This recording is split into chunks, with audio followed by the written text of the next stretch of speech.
All right, Shinsi, I'm going to try this one more time. So your question, Christopher Columbus, discoverer or conqueror? So definitely discoverer. And when we use the term discoverer, what we mean by that is that certainly the tribal people, and I don't call them indigenous people because they're not indigenous. No one is indigenous to North America. They are actually colonizers, the first colonizers, the tribal peoples. They crossed over from Asia across the Bering Strait, what is now the Bering Strait, on ice bridges that had formed during the Ice Age and had not yet thawed by the time of their passage. When they got here, they spread out across what is now Canada, what is now the United States, what is now Central America, and what is now South America. And they were divided themselves, however you want to think of it, into tribes. And so I call them the tribal peoples, which is what they call themselves, by the way. They have their own tribal councils and tribal representatives, so that's the adjective they use to self-describe. Canadians call them the First Nations. I think that's fine as well. Also, the term Indians is fine because a lot of people think that's wrong because Columbus thought he was in India and misnamed them Indians, and that's just not true.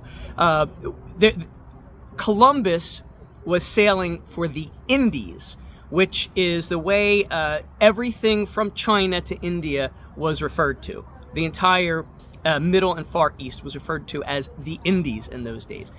And of course, he expected that before he hit mainland China to meet the Great Khan, that he would come across islands off the coast of China that were colonized by the Chinese, and that's exactly what happened, except those islands are 2 continent sizes. And the people are not necessarily just from the region that is now China, but from all over Asia, coming over the ice bridges of the Bering Strait. So he, expected that, and he found that. But what nobody expected was that these things would be continents and not just small islands. Also, so I say he is a discoverer because although the tribal peoples already occupied the two continents, North America and South America, and the archipelago in between, which is now called the Caribbean, and is still called the West Indies, and is technically part of North America, he brought these people and the lands they inhabited to light to the rest of the world. Nobody else did that. The tribal peoples didn't do it. They were living in the Stone Age. Even when Columbus encountered them, they had Stone Age societies. So they had no way of communicating with the larger world. The Norse explorers, who settled in what is now Wisconsin, the Wisconsin area in the United States, who formed temporary settlements for lumber, and then packed up when they were done and left. They never told anybody about it. Even the Romans, there is evidence of Roman swords and Roman helmets found off of the coast of the Carolinas in the United States, suggesting that Romans actually made it to the shores of what is now the United States. They didn't tell anybody, and even the Portuguese, from whom a young Christopher Columbus, as a sailor's apprentice, heard stories about this land across the Atlantic, and that's basically where he got the idea to try to travel across the Atlantic to China. He speculated that was the Indies, and in fact, retroactively, it became the Indies. That's what we ended up calling the Caribbean, the West Indies, and then the regular Indies were then called the East Indies. But even the Portuguese, who would tell sailors' tales about it, and that's where he heard it from, even they didn't have any information, real facts, or any substantive information to impart to the rest of the world. It was just sailors' legends. So Columbus discovered America in the sense that he brought it to light to the rest of the world. Now, people will quibble with that and say, well, but he wasn't the tribal peoples were there, the indigenous people, the misnomer indigenous people, they were there first, so he couldn't have discovered it. Well, okay, so to that I say, I'm sitting in my yard right now, and if I were to dig a hole in the lawn, and I were to get a capsule, and I were to fill it with, things from the 2025, my ring, a wristwatch, my cell phone, a newspaper or something, and I would close this capsule up, and I would put it in the ground, and I would bury it, 6 feet down, and then my house gets passed on to my children. They sell it. Whoever buys it from them sells it. And then 100 years down the line, some new owner decides he wants to plant a tree. And he digs a hole and he finds my capsule. He discovered my capsule. Just because I knew it was there and I put it there doesn't mean he didn't discover it. So, to quibble over the term discovered is just ridiculous, and it's intellectually dishonest, and it's just another way to slander Christopher Columbus. All right, so now let's move on to Conqueror. Well, it depends on what you mean by conqueror. The way you juxtapose them, discoverer or conqueror, it makes it sound like a discoverer is a good thing and a conqueror is a bad thing. But a conqueror isn't necessarily a bad thing. If you conquer evil, then that's good. It's good that you're a conqueror. If you conquer good, then that's bad that you're a conqueror. So, Hitler was a bad conqueror. I would say something like Genghis Khan, who cut a swath, pillaging and raping and murdering all the way across Asia. I would say he was a bad conqueror. But Christopher Columbus didn't conquer anybody, except in one small instance, which was really not a war. It was more of a search and capture mission, and he didn't really kill anybody. So, but yet he conquered, and I'll show you what I mean by that. So when Christopher Columbus first dropped anchor in 1492, in October of 1492, on a small island, he named it San Salvador. He named it after Jesus, the saintly Savior, the Holy Savior. And on this island there were Taínos. As it turned out, the Caribbean, what is now called the Caribbean, was made up of a group of islands, and each patchwork of islands was the territory of one of the tribes. And he happened to land in Taíno territory. And so the first island he lands on is a Taíno island. And he meets the Taínos, and he's very nice to them, and they're very nice to him, and they get along very well, even though they don't speak the same language. But they managed to communicate somehow, whether it's drawing pictures in the sand or pantomiming or whatever.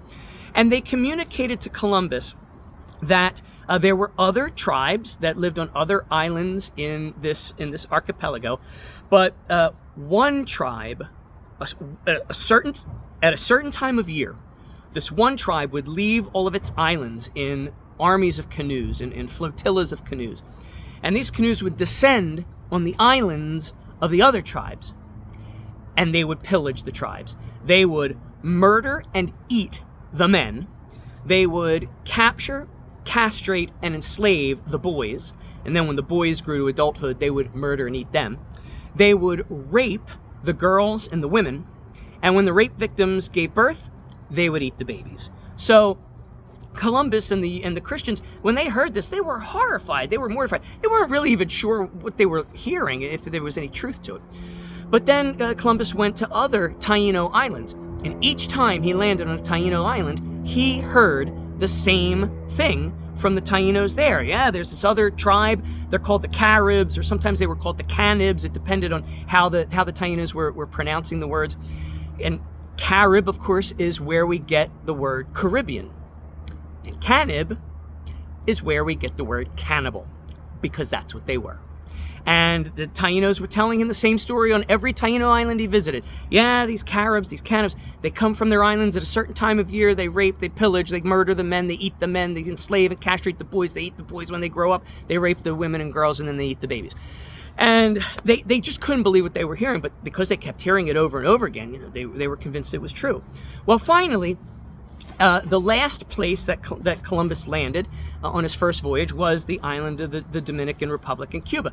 And so on this island, he met the capo di tutti capi of the Tainos. That he met Guacanagari, who was the chief Taino chieftain, at least on this island.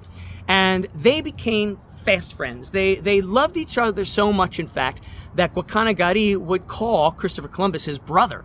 That's how much they were fond of each other. And Guacanagari said the same thing. Oh yeah, a certain time of year, the Caribs, the cannibals, they slaughter, they murder, they rape, they eat.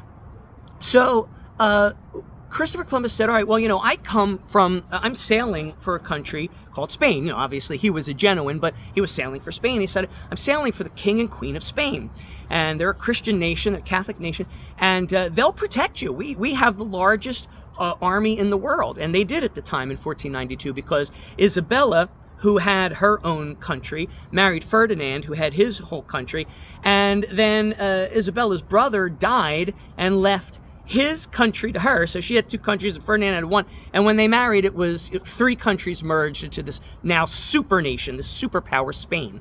And right after that merger, Spain decided, well, now we are powerful enough with the armies of three nations, we could finally kick out the Islamist Moors who conquered and enslaved us and have been oppressing us for 700 years. So they kicked out the Moors. Of course, they went a little too far, and they went after the Jews as well. Christopher Columbus actually helped the Jews that were being expelled during the Spanish Inquisition. He took many of them on board his three ships, the Nina, Pinta, and the Santa Maria, as crewmen. Some of them were crypto Jews. Many of them were crypto Jews. But there were many Jews on his ship. And there was a crypto Jew who was the treasurer of Ferdinand and Isabella's court. And this crypto Jew was conspiring with Columbus. I know these other crypto Jews. You got to help them get out of Spain. And he was like, sure, yeah, send them. I need crewmen. I'll take them to Asia with me. I'll take them to the Indies with me. So the Nina, the Pinta, and the Santa Maria were full of Jews, and so this was the first Underground Railroad. So step aside Harriet Tubman, who worked on the Underground Railroad here in the United States. Christopher Columbus organized the first Underground Railroad and ran it himself. So there you have it. So anyway, so Spain was very powerful, and Columbus said, we have very powerful armies. We could protect you, Guacanagari. We can protect you and your Taino clan. And of course, Guacanagari was happy to hear that, and he accepted that offer. But he wanted something. He wanted that in exchange for what Columbus was asking, and what Columbus was asking for was a place to form a settlement. So he said to Guacanagari, Columbus said, where can we place a settlement? We want to live with you. We want to integrate with you and live with you. And Guacanagari said, yeah, absolutely. You could set up your settlement right near our village. I'll show you where you could set up. And so the two of them, they worked together to find a suitable place, and they built the Navidad settlement, which is Spanish for Christmas, because that's the day it was settled, was on Christmas. And what happened was one of the three ships was damaged on the way. It was not seaworthy anymore for the return trip. So they used the wreckage from that ship to build the Navidad settlement. And Guacanagari said, listen, I want to send some of my people back to this great nation of Spain of yours with you. So can you take some of my people on your remaining two ships back to Spain? And he said, okay, yeah, if I leave enough settlers here, then I'll have room on the ship for them. And so that's what he did. And so these settlers, they settled the settlement of Navidad. And sure enough, just as Columbus was leaving with his two ships, leaving the shore, and Guacanagari is like waving goodbye on the shore, who descends on the Taino island but the Caribs in their flotilla of canoes? And they attacked. And Guacanagari ordered his Taino braves to charge. And they actually drove the Carib raiding army back to their canoes. Into a retreat. But then the Caribs started giving chase to Christopher Columbus's two ships. And Christopher Columbus managed to fend them off without really killing anybody. As a matter of fact, the Caribs killed two Spanish sailors with arrows. But eventually the Caribs turned back because they realized when Columbus's ships fired their cannons in the air, they said, oh, geez, we're no match for these demigods or whatever they are. And they fled. So Columbus gets back to Spain and he says to the monarchs, "You're not going to believe what I found. I found these islands and these people. They call themselves the Taínos." And the king, queen of Spain were thrilled that Columbus found this new land. And they said, "Well, we want you to settle that land. We want to send more settlers over there. That'd be marvelous. And yeah, we'll happily protect the Taínos with the Spanish armies against these marauding Caribs and so forth." So that's what happened. And when Columbus went back on a second voyage, instead of having 3 ships, he had 16 ships. And he didn't have any men-at-arms on the first 3 ships, but this time he did have men-at-arms as well as civilians and land barons, so that, because they lived in a feudal system back then. So they were ready to send more settlements. But the first thing Columbus did was he went directly from Spain to the islands that were occupied by the Caribs. How did he do that? He didn't have any maps. He didn't have any nautical equipment that we know of. I mean, maybe on the second voyage he did. But he didn't really have any idea where the Caribs lived, except that every time he landed on a Taíno island, depending on where that island was, the Taínos telling him the story would say, "Oh yeah, they come from this direction, or they come from that direction, or they come from that direction," and they descend a certain time of year. So he kind of triangulated and he figured out where roughly in the Caribbean the Carib islands must be. And this just goes to show you what a tremendous sailor, like the best of his day, Christopher Columbus was. So he lands right in the middle of the Carib Islands. One of his crewmen writes, as if he had been there before, as if he had been guided there. So he shows up on the Carib Islands and he sends some landing parties, and they find that they landed on the Carib Islands at that time of year where the Caribs depart in their flotillas and pillage other islands. So they found Carib huts. They found human body parts boiling in pots, dismembered people, half-eaten bodies and stuff like that. But they also found Taíno women concubines and Taíno little girl concubines and Taíno little boy slaves who were castrated. And these people, this time Columbus had a translator with him. And as a matter of fact, it was one of the Taínos who had gone back with him and learned Spanish, and so now he had some translators, and the Taíno translator was happy to see survivors of his own tribe on these Carib Islands, and they said, "Please, you got to get us out of here, because when the Caribs come back, we're their concubines, we're their slaves." And so Columbus said, "Absolutely." So he took them on his ships, and then he went from Carib Island to Carib Island to Carib Island, collecting Taíno slaves, and either bringing them back to their own Taíno islands, or if those islands were, destroyed and claimed by the Caribs, some other safe haven, some other island, where the Siboney were or whatever. And there were multiple tribes in the Caribbean. We don't know how many tribes there were before the Europeans got there, because the Caribs killed them all in multiple genocides. All that was really left in any significant number were the Taínos. There were a few Siboney and some other small numbers of tribes, but there could have been hundreds of tribes for all we know. But the Caribs just wiped them all out. They were they were continuing their campaign of genocide, and the Taínos were the last men standing, and Columbus and the Europeans. Oops. Columbus and the sono italiano, ecco, parlo con I miei mani. Anyway, where was I? Columbus and the Europeans, when they arrived, they put an end to the Caribs' genocide of the other tribes. So when he finally does this, by the way, is the second Underground Railroad. So, once again, step aside, Harriet Tubman. You participated in one Underground Railroad. Christopher Columbus organized and conducted at least 2. There was another one, but that's a story for another day. Anyway, after he rescues all of these Taíno slaves, he then says, all right, now it's time to go back to find the Navidad settlement. And when he gets there, the Navidad settlement is burned to the ground, decimated, razed, and all of the settlers are dead. And he doesn't know what happened, and so he immediately goes to find Guacanagari. And when he gets to Guacanagari's village, Guacanagari is himself injured and is convalescing from war injuries. And he says to Guacanagari, what the hell happened? And Guacanagari's like, the Caribs came, and they completely destroyed your settlement, and then they came for us, and my braves managed to fight them off.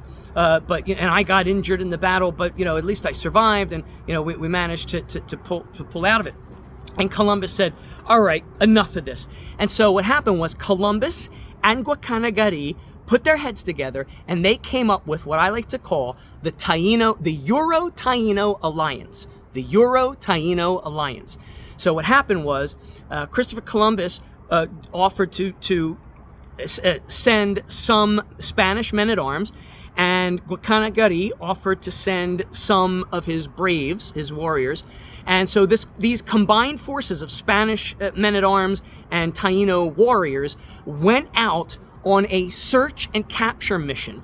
They weren't looking to start a war with the Caribs. All they were looking to do was find the 8 warlords, the 8 Carib warlords who were behind this campaign of genocide. And they had all 8 of these men's names. They were 8 kings among the Caribs.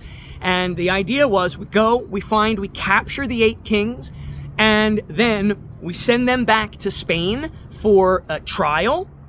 And once we've removed the leadership, maybe we could sign a treaty with the foot soldier Caribs, and maybe they'll be peaceful and give up their cannibalistic ways, right? A lofty plan. It worked. It worked. So with minimal loss of life, I mean, eventually at some point, the Euro-Taino Alliance met Carib warriors on the battlefield, and they had to fight it out so they could get to the king and capture him. And so there were lives lost on both sides. But once they captured the king, that was it.